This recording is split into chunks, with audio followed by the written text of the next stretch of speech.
আমরা সবাই জানি অযোধ্যার রাজা দশরথের 4 ছেলে ছিল, রাম, লক্ষ্মণ, ভরত ও শত্রুঘ্ন।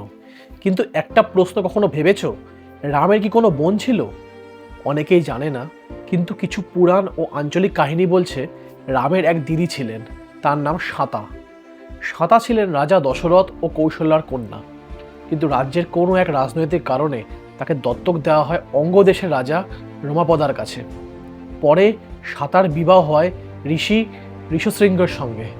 এবং জানো সবচেয়ে আশ্চর্যের বিষয় কি, এই ঋষি পরে দশরথের জন্য পুত্র কামেষ্টি যজ্ঞ সম্পন্ন করেন, যার ফলে জন্ম নেন রাম, লক্ষ্মণ, ভরত ও শত্রুঘ্ন।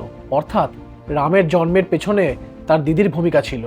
তবে একটা কথা পরিষ্কার, আদি কবি বাল্মীকির রামায়ণে শাতার উল্লেখ স্পষ্ট নয়। শাতার কাহিনী পাওয়া যায় পদ্মপুরাণ, আনন্দ রামায়ণ ও আরও বেশ কিছু বিভিন্ন লোককথায়। তাহলে প্রশ্ন রয়ে গেল, ইতিহাস, পুরাণ না লোককথা, কোনটা সত্যি? আরও এমন কিছু মজার অজানা হিন্দু পুরাণের গল্প জানতে আমার চ্যানেলটাকে ফলো করো।